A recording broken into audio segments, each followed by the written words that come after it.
I sold my antique business for $45 million. After 40 years of work, every early morning and late night, every weekend spent at estate sales, every item I carefully restored with my own hands, it had all finally paid off. The buyers, a luxury retail conglomerate from New York, had been courting me for 2 years, but I'd held firm. This was my baby. I'd started it in 1984 with just $2,000 and a dream, working out of a small storefront in Charleston, South Carolina, while my husband Robert finished his accounting degree. But now, at 62, my back hurt from lifting furniture, my eyes strained from examining hallmarks and signatures, and I was ready to rest, ready to travel, ready to finally enjoy the life Robert and I had been putting off for decades. The lawyer called me at 9:47 a.m. on a Tuesday. "Mrs. Miller, the wire transfer has cleared. $45 million is now in your account." My hands trembled as I hung up. $45 million. I sat in my small office at the back of the shop, surrounded by Victorian chairs and depression glass, and I cried. Not sad tears, happy ones. Robert and I could finally do everything we dreamed about. The villa in Tuscany we'd talked about renting for a month. The cruise through the Greek islands. Paying off our daughter Christina's medical school loans. Setting up trust funds for our 3 grandchildren. I had to tell Robert. Right now, I couldn't wait until he got home from work at 6. This was too big, too wonderful. We'd built this life together, and he deserved to share this moment. I grabbed my purse, the one Robert had given me for our 35th anniversary, real leather, with my initials embossed in gold. Inside, I tucked the folder with all the sale documents. I wanted him to see everything, to hold the papers in his hands and know it was real. The drive to his office took 23 minutes. Robert worked at Henderson & Associates, a mid-sized accounting firm downtown where he'd been a partner for the past 18 years. I'd only been to his office a handful of times over the years. He liked to keep work and home separate, he always said. I respected that. I parked in the visitor lot and practically ran through the glass doors. The receptionist, a young woman named Ashley who I'd met at the company Christmas party, looked up with surprise. "Mrs. Miller! What a lovely surprise! Are you here to see Mr. Miller?" "Yes, is he available? I have wonderful news." She glanced at her computer screen, and something flickered across her face. "Hesitation? He's in his office. Let me just buzz him." "Oh, don't bother, I'll surprise him," I said, already heading toward the hallway. I knew his office was on the 2nd floor, corner window overlooking the old courthouse. "Mrs. Miller, wait, But I was already at the elevator, my heart pounding with excitement. $45 million. Our whole world was about to change. The elevator dinged. 2nd floor. I turned left, counting the doors like I remembered. 3rd door on the right, brass nameplate reading, Robert Miller, CPA. I reached for the handle, smiling so wide my cheeks hurt. And then I heard it. Laughter. A woman's laughter, light and intimate, coming from inside Robert's office. My hand froze on the doorknob. "Robert, you're terrible," the woman's voice said, playful, affectionate. "Am I?" My husband's voice, lower than usual, almost a purr. "You didn't seem to think so an hour ago." An hour ago. I looked at my watch. 10:15 a.m. My mind went blank. White noise filled my ears. The documents in my purse suddenly felt like they weighed 1,000 pounds. I should have knocked. I should have walked away. I should have done 100 different things. Instead, I opened the door. Robert stood by the window, his tie loosened, his shirt sleeves rolled up. Next to him, close enough that their shoulders touched, stood Melissa Crane. I knew her. Of course I knew her. She was the firm's marketing director, 42 years old, divorced, blonde hair always perfectly styled. She'd been at every company event for the past 5 years. I'd made small talk with her about her son's baseball team. I'd complimented her shoes. They both turned. The color drained from Robert's face. "Dorothy," he stammered. "What are you? I didn't know you were coming." Melissa took a small step back, but not far enough. Not nearly far enough. "I wanted to surprise you," I heard myself say. My voice sounded strange, distant. "I have news." Robert's eyes darted to Melissa, then back to me. We were just reviewing the quarterly projections. I looked at the conference table. No papers. No laptop open. Just 2 coffee cups, sitting side by side. The quarterly projections, I repeated slowly. Dorothy, let me explain. Explain what, exactly? The folder in my purse felt like it was burning through the leather. $45 million. The sum echoed in my head, suddenly taking on a different meaning. I should go, Melissa said quickly, grabbing her phone from Robert's desk. As she passed me, she wouldn't meet my eyes. Excuse me, Mrs. Miller. The door clicked shut behind her. Robert and I stood there, 10 feet apart, 37 years of marriage hanging in the air between us. How long? I asked. Dorothy, please. How long, Robert? He sank into his desk chair, suddenly looking every one of his 64 years. 3 years. 3 years, I calculated backward. Our daughter's wedding, the birth of our youngest grandchild, my mother's funeral where Robert had held my hand through the entire service. I'm sorry, he said quietly. I never meant for you to find out like this. Never meant for me to find out at all, he meant. I should have screamed. I should have thrown something. I should have demanded answers, explanations, reasons. Instead, I said, I sold the business. Robert looked up, confused. What? The antique shop. I accepted the offer. The money cleared this morning, that's why I came to tell you. I thought we could celebrate. I watched his face carefully. Watched the surprise turn to something else, something calculating. How much? He asked. And there it was. Not, are you okay? Not, what do you need? Just, how much? The full asking price, I said. $45 million. His eyes widened. For a moment, he forgot about Melissa, forgot about his betrayal. All he saw were dollar signs. That's incredible, Dorothy. We should talk about this, about how to invest it, structure it for taxes. As your husband, I can help. As my husband, I interrupted. Yes, we should definitely talk about that. Something in my tone made him pause. Dorothy, what happened just now, with Melissa, it's complicated. But the business sale, that's something we built together. That money belongs to both of us. Both of us. After 40 years of me running that shop, me doing the buying and selling, me building the reputation and client base while he climbed the corporate ladder at his firm. You're right, I said carefully. We should talk about this, but not here, not now. I need some time to process everything. Relief flooded his face. Of course, take all the time you need. We'll figure this out, Dorothy, all of it. I nodded and turned to leave. Dorothy, he called after me. I looked back. I do love you. That never changed. I didn't answer. I just walked out, past the empty reception desk where Ashley had mysteriously disappeared, past the elevator, down the stairs because I couldn't bear to be enclosed in that small space, out to my car where I sat in the parking lot for 20 minutes, staring at nothing. Then I drove to my lawyer's office. Bernard Chen had handled my business affairs for 15 years. He was 65, sharp as a tack, and had handled his own difficult divorce a decade ago. If anyone would understand, it would be Bernard.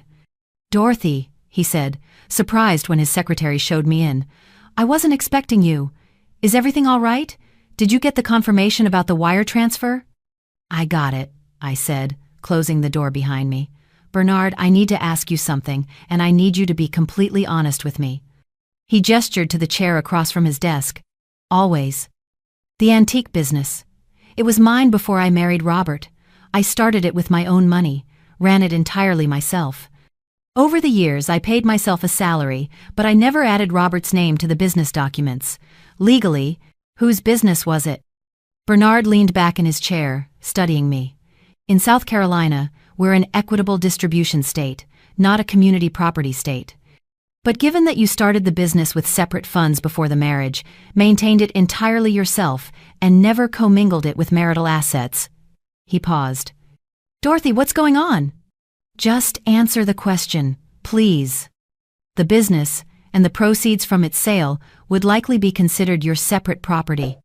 Robert would have a difficult time claiming any portion of it in a divorce. Divorce. The word hung in the air. But, Bernard continued carefully, he could argue that his emotional support, or the fact that you were able to focus on the business because you weren't the primary breadwinner, gave him some claim. It would be messy. These things always are. What if there was a reason for the divorce? Bernard's eyes narrowed. What kind of reason? Adultery. 3 years' worth. He was quiet for a long moment. Do you have proof? I thought about what I'd seen. 2 people standing close, intimate laughter, Robert's admission. Not yet, but I could get it. Dorothy, I have to ask, is this really what you want? 37 years is a long time. What I wanted, I said slowly, was to come home and celebrate with my husband, to plan our retirement together, to finally enjoy the life we worked so hard to build. What I got was a man who's been cheating on me for 3 years, asking how much money I made so he could figure out how to invest it. Bernard nodded slowly. Okay, here's what we're going to do. First, we don't tell Robert anything about the legal status of the business sale. Not yet. Second, we need documentation of the affair. Photographs, texts, witnesses, anything concrete. Third, we need to move quickly before he has a chance to hide assets or make claims against the sale proceeds. How quickly? How quickly can you get me proof? I thought about Melissa's nervous exit, about Ashley the receptionist's strange expression, about 3 years of company parties and business dinners and weekend emergency meetings at the office. Give me 2 weeks, I said. I spent those 2 weeks becoming someone I never thought I'd be, a spy, an investigator, a woman on a mission. First, I called Ashley, the receptionist. I invited her to lunch at a quiet cafe downtown, just the 2 of us. She was nervous, stirring her iced tea repeatedly without drinking it. Ashley, I said gently, I know you know something, and I'm not angry with you, but I need the truth. She was quiet for a long time. Then, very softly, everyone at the office knows. Mrs. Miller. They've been involved for years. They go to lunch together every Thursday at the Harbor Inn. They take conference trips together. Last Christmas party, I saw them. I'm sorry. I thought you knew. I patted her hand. Thank you for being honest with me. Next, I hired a private investigator. His name was Marcus Webb, a retired police detective recommended by Bernard. I felt ridiculous at first, like I was in some made-for-TV movie. But Marcus was professional and kind. Mrs. Miller, I've been doing this for 20 years. You're not being paranoid, and you're not being vindictive. You're being smart. He gave me a small audio recorder to keep in my purse. If Robert says anything incriminating, record it. South Carolina is a one-party consent state. It's legal. Marcus followed Robert and Melissa for a week.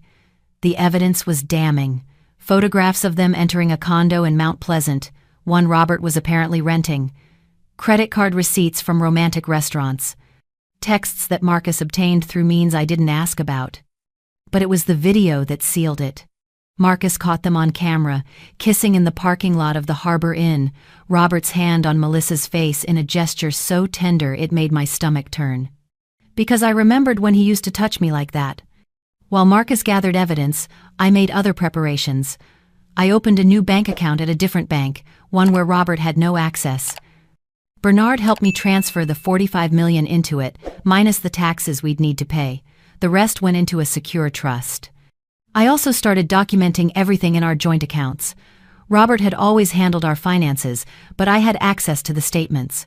I discovered things I'd missed for years, large cash withdrawals, payments to furniture stores and jewelry shops that had never resulted in anything appearing in our home. A credit card I didn't know existed, with charges to hotels and restaurants across 3 states. The man I'd been married to for 37 years had been living a double life. On day 12, Robert came home early. I was in the kitchen, making dinner like I had thousands of times before. Grilled chicken, roasted vegetables, the meal plan we'd followed for years because of his cholesterol. "Dorothy, we need to talk," he said. My heart jumped, but I kept my voice steady. "About what?" "About the money, from the sale. I've been thinking, and I really should be involved in the investment decisions.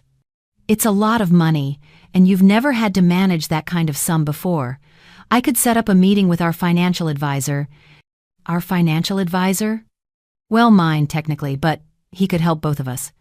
The thing is, Dorothy, we need to be strategic about this. Tax implications, estate planning, wealth management. It's complicated. I turned from the stove to face him. You want to control the money. Not control. Manage. There's a difference. Is there? He sighed, like I was being difficult. Dorothy, I know you're still upset about what you saw at my office. I've told you, Melissa and I, it's not serious. It's complicated, midlife crisis stuff. But that doesn't change the fact that we're married, and that money from your business, it's a marital asset. Actually, I said quietly, it's not. He blinked. What? The business was started before our marriage with my separate funds. I ran it independently for 40 years. Legally, the sale proceeds are my separate property. I watched his face change. Surprise, then calculation, then something harder. You've been talking to a lawyer. I have. Dorothy, you're making a mistake. You're listening to people who want to divide us. Whatever you think you saw. I didn't think I saw anything, Robert. I saw you with Melissa, and you admitted to a 3-year affair. That's not a misunderstanding. So what, you're going to divorce me? After 37 years? Over one mistake? One mistake that lasted 3 years, and I'm starting to realize it's probably not even the first. His jaw tightened. You can't do this. That money, I have rights to it. I supported you all these years. Supported me? I ran a business for 40 years, Robert. A successful business that I built from nothing. You supported yourself. You had your career, your life. I had mine. We're married, Dorothy. That means what's yours is mine. And there it was. The real Robert. Not the man who'd held my hand at my mother's funeral. Not the man who danced with me at our daughter's wedding. The man who saw me, and $45 million, as property to be claimed. I turned off the stove. The chicken could burn for all I cared. You're going to hear from my lawyer, I said. I'm filing for divorce on grounds of adultery. I have evidence. Photographs, videos, witness statements, financial records of you spending marital funds on your affair. You can contest it if you want, but it's going to get ugly, uglier than it needs to be. His face went red. You can't be serious. I've never been more serious in my life. Where are you going to go? This is your home. Actually, I said, picking up my purse, this is our home, jointly owned marital property, which means I'm entitled to stay here just as much as you are, but I don't want to. I'm going to stay with Christina for a while. You're turning our daughter against me? I'm telling our daughter the truth. What she does with that information is up to her. I walked out of the kitchen, up the stairs to our bedroom, and packed a suitcase. Robert followed me, arguing, pleading, threatening by turns. I ignored him. As I loaded my suitcase into my car, he stood in the driveway. You're going to regret this, Dorothy. You think you can just take everything and leave me with nothing? I'll fight you. I'll fight you for every penny. I looked at him. Really looked at him. Maybe for the first time in years. When had he become this person? Or had he always been this way, and I'd just chosen not to see it? You do what you have to do, Robert. So will I. The divorce proceedings were every bit as ugly as Bernard had warned me they would be. Robert hired an aggressive attorney who tried every angle. They claimed the business had benefited from Robert's emotional support and financial stability. They argued that his accounting expertise had helped me structure deals and avoid tax pitfalls. They even tried to claim that he deserved compensation for sacrificing career opportunities to support my entrepreneurial endeavors, which was laughable considering he'd been a partner at his firm for 18 years. But I had Marcus's evidence. The photographs of Robert and Melissa entering and leaving the rented condo. The credit card statements showing thousands of dollars spent on jewelry I'd never received, dinners at romantic restaurants I'd never been to, hotel rooms in cities I'd never visited. The text messages that left no doubt about the nature of their relationship. And I had something else. During my documentation of our finances, I discovered that Robert had taken out a second mortgage on our house without telling me. using the funds to invest in a failed real estate venture with one of Melissa's ex-husbands. He'd forged my signature on the documents. That turned out to be a federal crime. Bernard leveraged that information beautifully. Robert's lawyer got very quiet when we presented the evidence of forgery and fraud. "We didn't press criminal charges," Bernard explained in a meeting with all attorneys present, as long as Robert was reasonable about the divorce settlement. Reasonable, in this case, meant I kept the $45 million from the business sale. Robert got to keep his retirement accounts and his interest in the accounting firm, and we'd split the sale of the house 50-50 after paying off the fraudulent second mortgage. Robert would also need to buy out my half of his retirement, since he'd spent marital funds on the affair.